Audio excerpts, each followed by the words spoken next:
Quiero darle los bienvenidos en el nombre del Señor Jesucristo otra vez a nuestro estudio de José. Estamos entrando en el sexto pedazo de ese estudio. Hoy lo vamos a estar tocando los sueños del copero y también del panadero del faraón.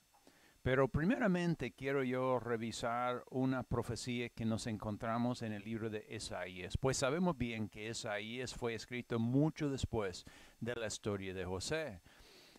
Pero esa profecía está indicando, creo yo, una parte en el futuro que es el punto de la historia de José, su simbolismo. Entonces, bueno, como he propuesto en ese estudio, creo que la historia de José es más que solo la historia de José. Creo que es una historia profética sobre esos últimos tiempos y la venida de Jesucristo. Entonces, cualquier profecía que está hablando de ese último momento, también podemos ver en retrospectiva, porque esas mismas profecías también deben poder aplicar en cierta manera a la historia de José en realidad. Entonces tenemos esas palabras en Isaías 60, versículo 1 al 4. Y dice, levántate, resplandece, que ha venido tu luz, y la gloria de Jehová ha nacido sobre ti, porque he aquí que tinieblas cubrirán la tierra, y bruto, asqueroso oscuridad los pueblos, mas sobre ti amanecerán Jehová, y sobre ti será vista su gloria. Y andarán los gentiles a tu luz, y los reyes al resplandor de tu nacimiento. Alza tus ojos en derredor y mira, todo esto se han juntado, venirán a ti tus hijos, vendrán de lejos tus hijas, juntarán a ti y serán criadas. Y interesantemente, pues, como lo dijo, esa profecía está hablando de un momento en el futuro, pero a la misma vez podemos ver el lado de cómo se aplica la historia de José. Podemos ver que los egipcios son esos gentiles, porque la palabra gentil indicaba todos aquellos pueblos que no eran parte de los tribus de Israel. Entonces, dice, andarán las gentiles en tu luz. Viene José. Sabemos por nuestra historia, viene José con el Espíritu Santo egipcio, los gentiles estaban en oscuridad, pero amanecerá Jehová y sobre ti será vista su gloria. Viene José y empieza egipcio a ver el poder del Dios verdadero. Sabemos bien por medio de más adelante en nuestro estudio sobre los plagas que vienen. Los egipcios realmente era un pueblo bastante idólatra. Todos sus dioses, de la cual está afectada cada uno de los plagas, porque cada plaga enfoca en los dioses de Egipcio. Podemos ver que había oscuridad aún después del tiempo de José, pero por ese breve momento amanezca luz entre egipcio, los reyes al resplandor de tu nacimiento, el faraón va a ver esta luz personalmente y luego sabemos por la historia de José, viene su familia, como dice en versículo 4, todo esos han juntado, vienen a ti, tus hijos vendrán de lejos, venían ellos del lado de Canaán, entran todo el pueblo de Israel dentro de egipcio y dice, tus hijas juntarán, te serán criadas. Y sabemos que por un tiempo, el periodo de José, viven tranquilamente junto a los egipcios, la casa de Israel, y están muy bendecidos todos por ese momento. Entonces es nada más un ejemplo de una profecía que está hablando de los últimos días, pero como se aplica también a la historia de José, podemos ver ese otro lado también. Muy bien, vamos a regresar a nuestro estudio. Revisamos Génesis capítulo 39, los últimos versículos 19 al 23, para que recordamos dónde estamos en nuestra historia. Génesis 39, 19 al 23.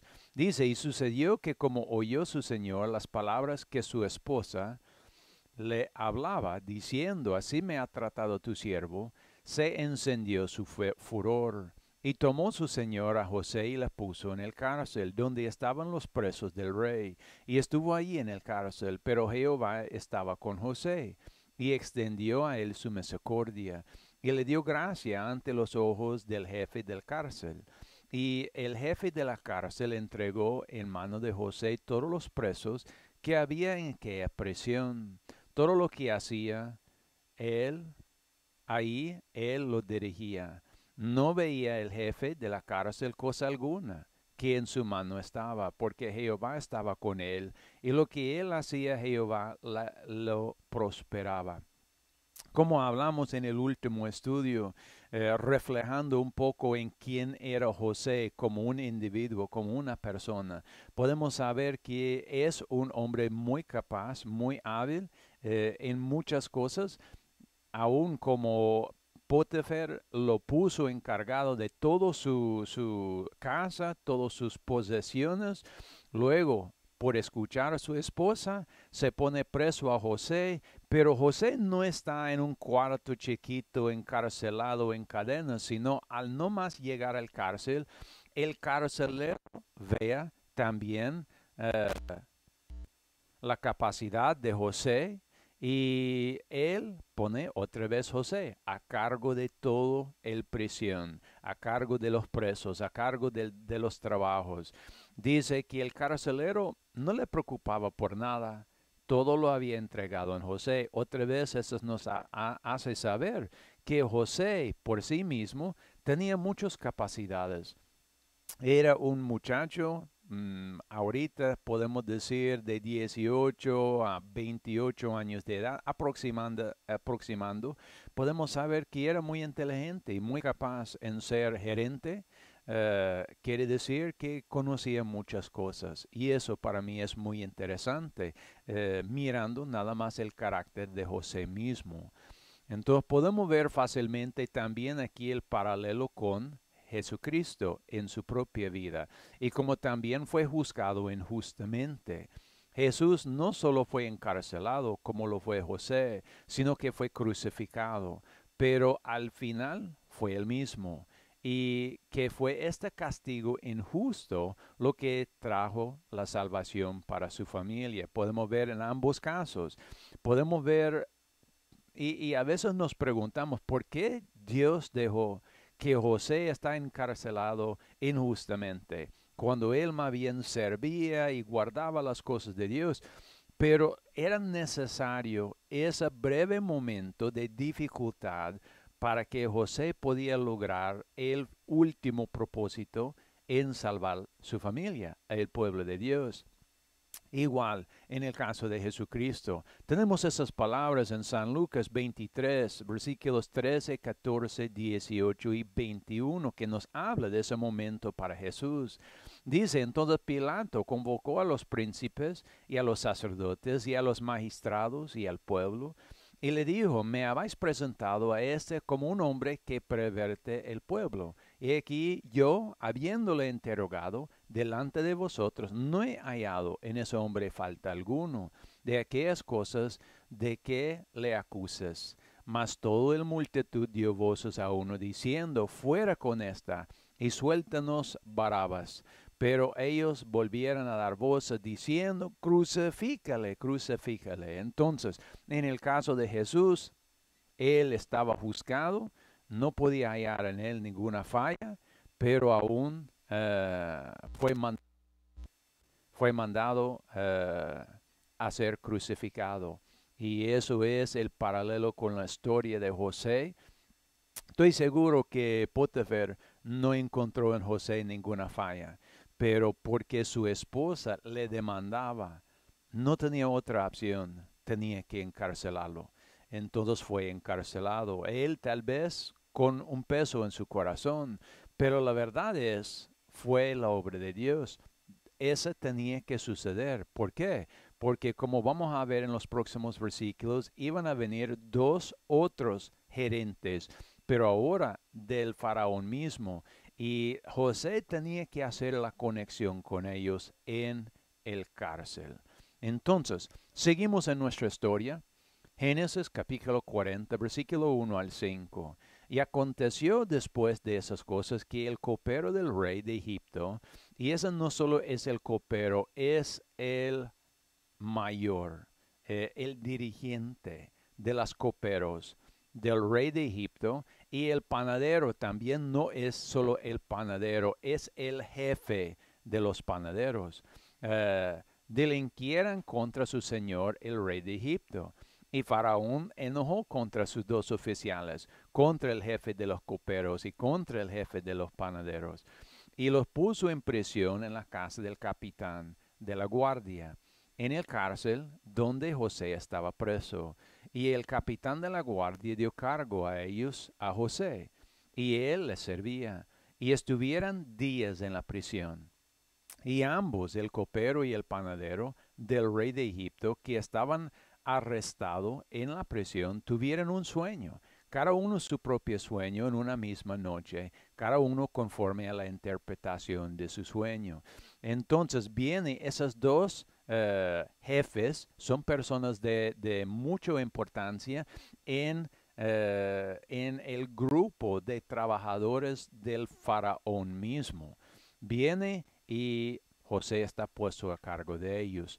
Eso demuestra dónde estaba José en el cárcel, cómo estaba estimado por el mismo jefe del cárcel, porque estaba dispuesto a poner José sobre esas dos personas. Y eso era el plan de Dios. Que José podía estar en cargo de ellos y que ellos, al tener esos sueños, José le podía traducirlos y aún dar a ellos entendimiento sobre el futuro. Entonces vamos a seguir, versículos 6 al 11. Y por la mañana José vino a ellos y los miró, y he aquí estaban tristes. Y él preguntó a aquellos oficiales de Faraón que estaba con él en la prisión de la casa de su señor, diciendo: ¿por qué parece hoy mal vuestros semblantes? Y ellos le dijeron: hemos tenido un sueño, y no hay quien que lo interpreta. Entonces les dijo José: ¿no son de Dios las interpretaciones? Contádmelo ahora. Entonces el jefe de los coperos contó su sueño a José y le dijo: yo soñaba que veía un vid delante de mí, y en la vid 3 sarmientos, y en y ella como que brotaba y arrojaba su flor, viendo a madurar su racimo de uvas, y que la copa del faraón estaba en mi mano, y tomaba las uvas y las exprimió en la copa del faraón, y daba yo la copa en la mano del faraón. Entonces viene José a mirar el copero y el panadero, están ambos tristes, han tenido ambos un sueño en el mismo noche.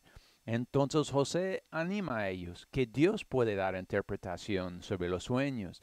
Entonces él pide a los dos: cuéntame sus sueños, porque así lo podemos ponerlo en oración y Dios tal vez puede dar interpretación.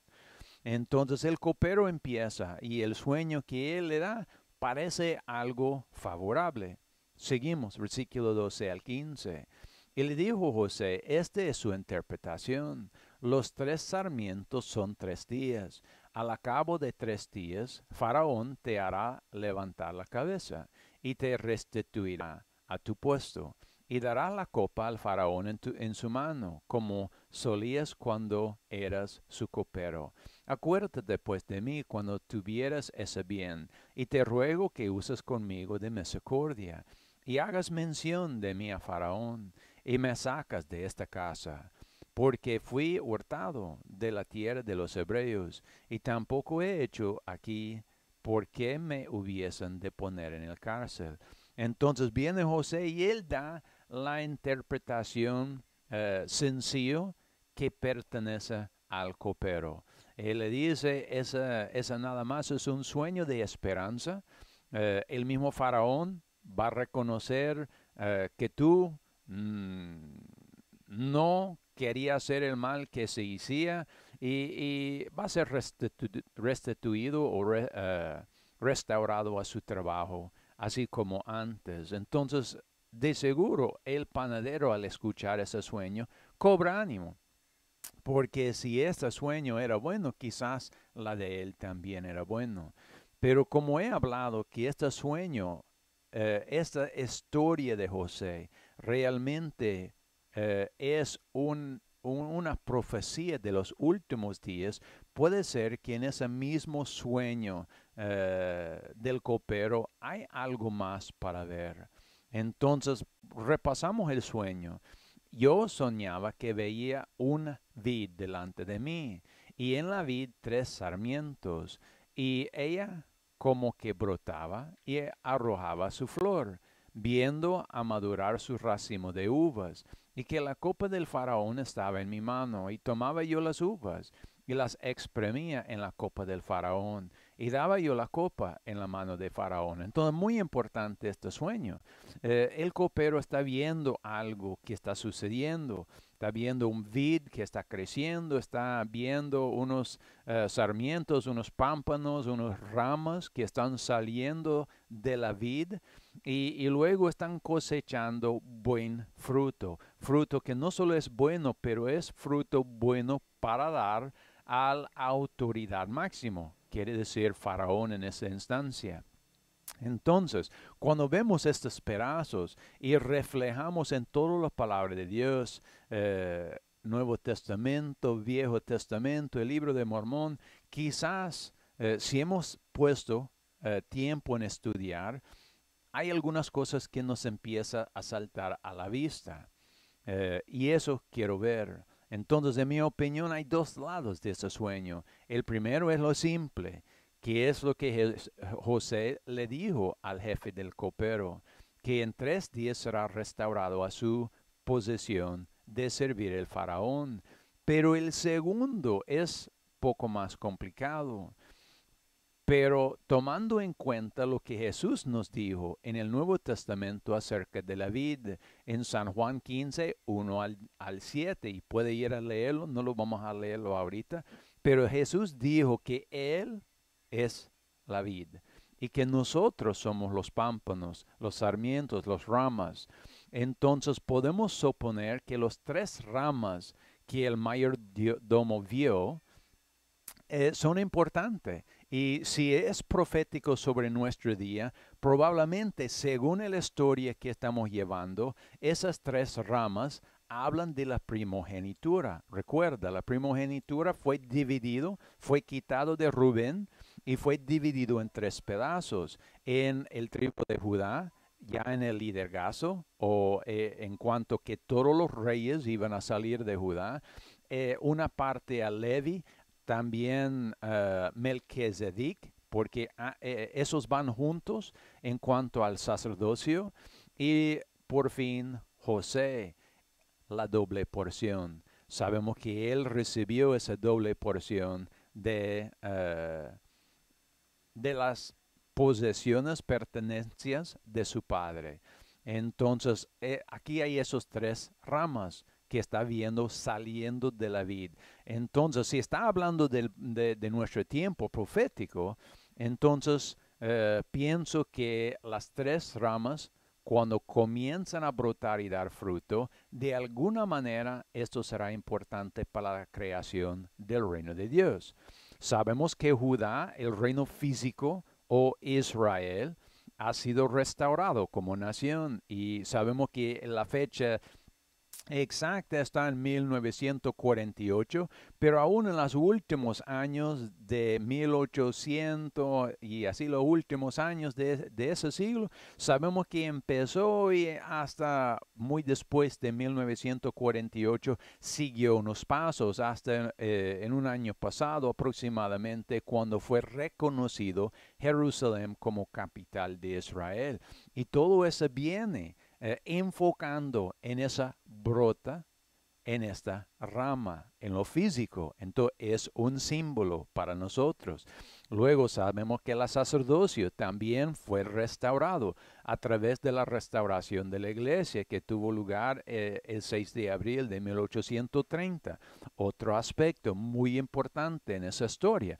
La otra rama brotando y ojalá dando buen fruto. En cuanto a los ministros, su deber es guardar con toda su capacidad las verdades de Jesús y así pasarlas a otras personas. Y luego el último de las ramas de los pámpanos, eh, que es la doble porción que viene por José por medio de sus dos hijos, Efraín y Manasés. Entonces tenemos que ver cómo está desarrollando. Hay una pregunta y cómo está desarrollando, brotando ese último pedazo de la rama. Y creo que es la parte quizás más importante para que estamos viendo en esa historia, porque vemos el cumplimiento de los otros dos. Entonces, este último pedazo tenemos que desarrollar en nuestra comprensión y ver cómo está cumpliendo. Bueno, seguimos. Vamos a ver un poco más sobre lo que miró el copero más allá, pero quiero ahora ver lo que vio el panadero. Versículo 16 al 19. Y viendo el jefe de los panaderos que había interpretado bien, dijo a José, también yo soñaba que veía 3 canastillos blancos sobre mi cabeza, y en el canastillo más alto había de toda clase de pastelería para Faraón, y los aves la comían del canastillo sobre mi cabeza. Entonces respondió José y dijo, esta es la interpretación. Los 3 canastillos 3 días son. Al cabo de los 3 días quitará Faraón tu cabeza de sobre ti, y te hará colgar en la horca, y las aves comerán tu carne de sobre ti. Creo yo que el panadero no le esperaba esta. Cuando él escuchó la buena interpretación del copero, creo que él también tenía cierta buena esperanza que su sueño indicaba algo bueno. Pero podemos ver, no era algo bueno. Y aún podemos ver en el simple sentido de los dos sueños. El copero vio algo bueno, buen fruto que él estaba dando al rey. Aquí el panadero está mirando sencillamente una mala ocasión. El pan que él tiene que llevar al rey está siendo devorado por pájaros. No está logrando el rey absolutamente nada. Entonces, indica al puro sencilla vista una dificultad. Y así dice José, él le da la interpretación sencillo. Al cabo de los 3 días, Faraón te va a quitar la cabeza, usted va a morir. Importante. Al igual que con el sueño de la jefe de los coperos, el sueño del panadero también, en mi opinión, tiene 2 niveles diferentes de comprensión. Del nuevo, lo simple, lo que José le dijo al panadero, que en 3 días el faraón lo levantará y lo matará, tristemente. Pero luego el segundo significado más profundo, que llega a nuestro periodo de tiempo. Cuando pensamos proféticamente sobre hoy, pues tenemos siempre 2 pedazos de nuestra imagen, uno lo positivo, uno lo negativo. En cuanto al copero, bien, vimos el positivo, 3 ramas produciendo buen fruto. Ya ahora, en cuanto al panadero, tenemos que ver el opuesto, lo negativo. Entonces, cuando pensamos en pan y que las pájaros están comiendo el pan, me hace pensar en muchas cosas. Ahorita estoy pensando un poquito sobre el parábola del Señor, del sembrador que sembró semilla y cayó una semilla en el camino y los pájaros venían y lo robaban.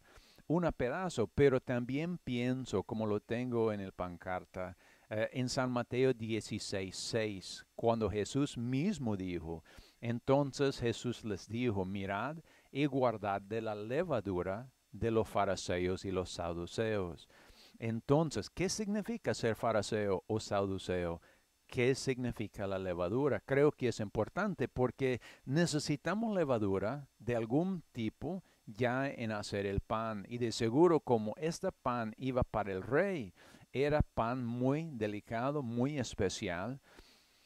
Entonces, ¿qué significa esos pedazos para el sueño? Pues los fariseos y los saduceos del tiempo de Jesús eran los ilegítimos líderes espirituales del tiempo de Jesús. Formaba parte de un sistema del templo que se habían desviado de las reglas establecidas en la ley de Moisés y se volvió más político y menos.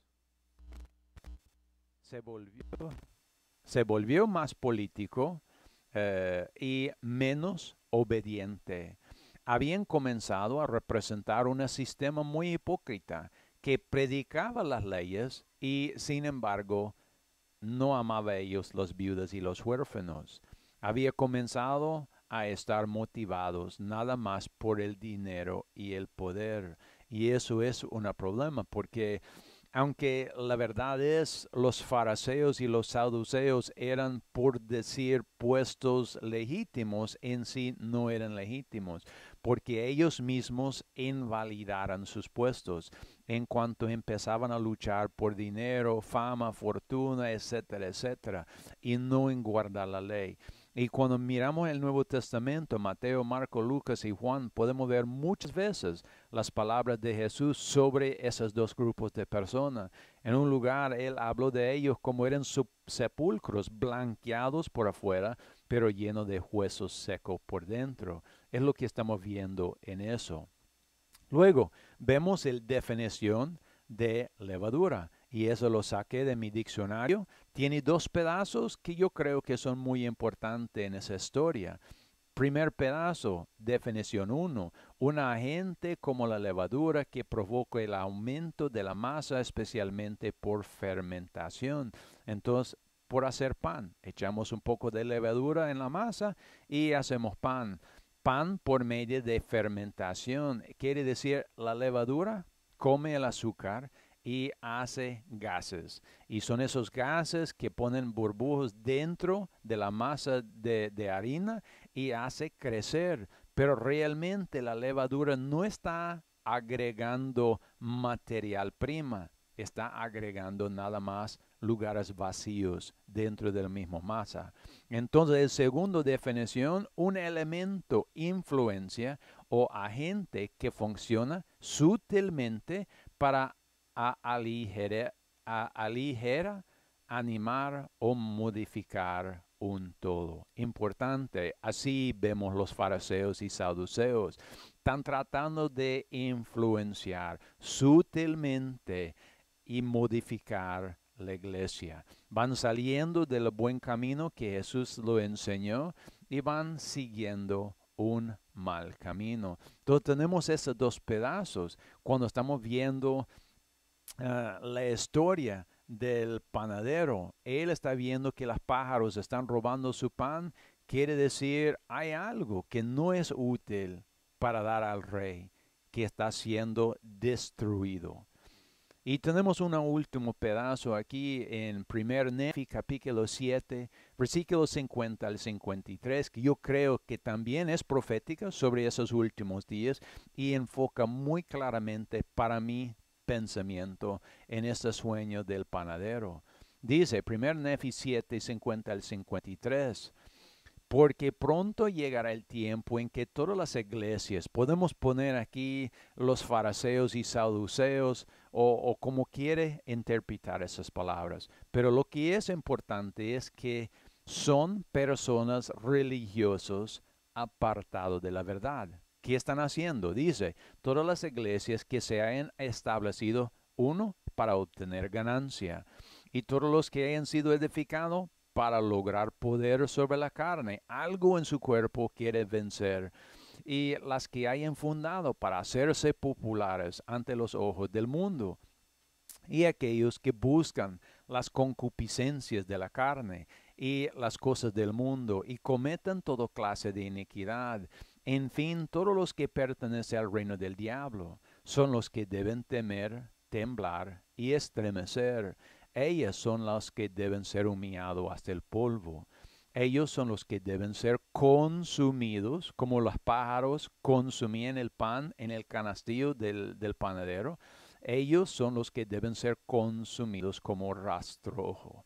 Y entonces hay una profecía y directamente esa profecía está hablando de hoy y está dando esta vista opuesto.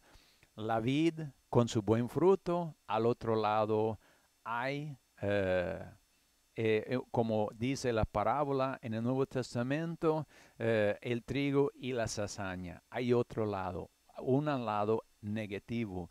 En cuanto a personas como la levadura, están inflando, no de buenas cosas, sino de orgullo, de vanas palabras, de vanas ideas dentro de las instituciones religiosas. Entonces, esta distinción entre los dos sueños que tuvieron esos dos, y eso, como bien dice aquí, ellos deben ser consumidos. Y esa fue la interpretación que José dio al panadero. Usted va a morir. Y es lo que este pasaje está diciendo también. Muy interesante. Por lo tanto, vemos dos eventos importantes en los últimos días, hablando de lo profético. Uno es el surgimiento del pueblo de Dios, el crecimiento del pueblo de Dios en el aspecto de las tres ramas que comienzan a florecer y dar fruto. Como dice Jesús en referencia a una de las ramas, la de Judá o la nación física de Israel en San Lucas 21, 29 al 31. Dice, y les dijo una parábola, mirad la higuera. Y muy importante esa palabra higuera porque típicamente en la palabra de Dios, en profecía, la higuera habla de Israel como una nación física. Entonces, y les dio una parábola, mirad la higuera, la nación de Israel físico y todos los árboles. Cuando ya brotan, quiere decir, empieza a crecer, brotar, florecer, vemos vida. Y como ya lo hablamos, esto sucedió alrededor de la fecha 1948. Cuando ya brotan, viéndolo de vosotros mismos, sabéis que el verano está cerca. Así también vosotros, cuando veas que suceden esas cosas, sabed que está cerca el reino de Dios. Tómalo como un señal. Entonces nos ha dado aquí tres señales realmente este sueño del copero. El primer señal, el brotamiento de Israel como nación. El segundo señal, la restauración de la palabra de Dios, la verdad y el verdadero sacerdocio. Y la tercera señal, en cuanto debemos enfocar y tratar de desarrollar nuestro entendimiento un poco más sobre el doble porción de Efraín y Manasés. Y vamos a ver más de eso en un momento. La iglesia y la restauración del ministerio legítima y también la reunión de la doble porción a través de Efraín y Manasés, como es mencionado en Deuteronomio 33, 17. Y muy importante, este pasaje en Deuteronomio es una profecía. Entonces, cuando leemos esta profecía, hágale una pregunta. ¿Se ha cumplido? Dice, su gloria es como la del primogenitura de su toro y sus cuernos, cuernos de unicornio. Con ellos acorneará a los pueblos juntos hasta los fines de la tierra. Y estos son los 10 millares de Efraín y estos los millares de Manasés. Otra vez el doble porción. Sabemos que físicamente cuando fue repartido las tierras en Israel, había una doble porción. Manasés recibió un territorio mucho más grande, Efraín más pequeño, pero aún en los 10 tribus al norte, Efraín fue más que todo el que lo gobernaba cuando ya se dividió el pueblo de Israel en el tribu los 10 tribus del norte y los 2 que quedaron con Judá en el sur. Entonces, pero aquí estamos viendo una profecía importante. Ambos tribus, Efraín y Manasés, están trabajando conjuntos, dice, usando sus cuernos. Importante, quiere decir algo muy importante.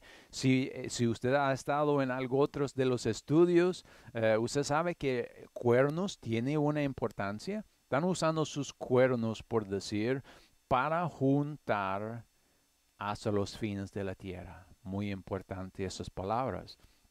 Entonces, el segundo evento muy importante es el juicio de la cizaña o los fariseos y saduceos. Y eso lo hemos visto, dos eventos importantes.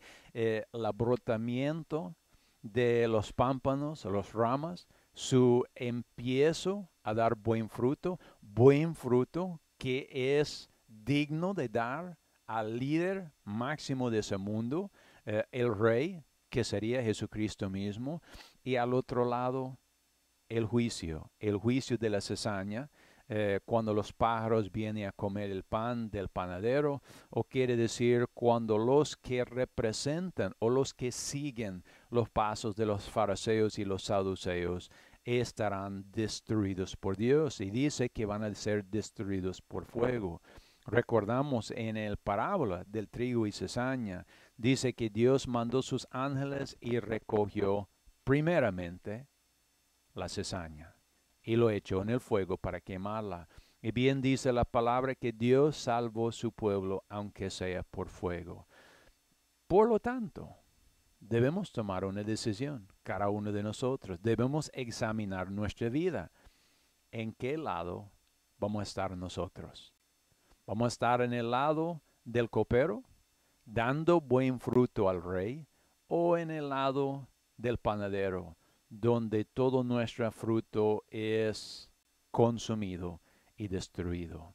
Debemos pensar mucho en esos, hermanos. Gracias por su participación conmigo en este estudio. Que Dios lo bendice y que tenga un buen día.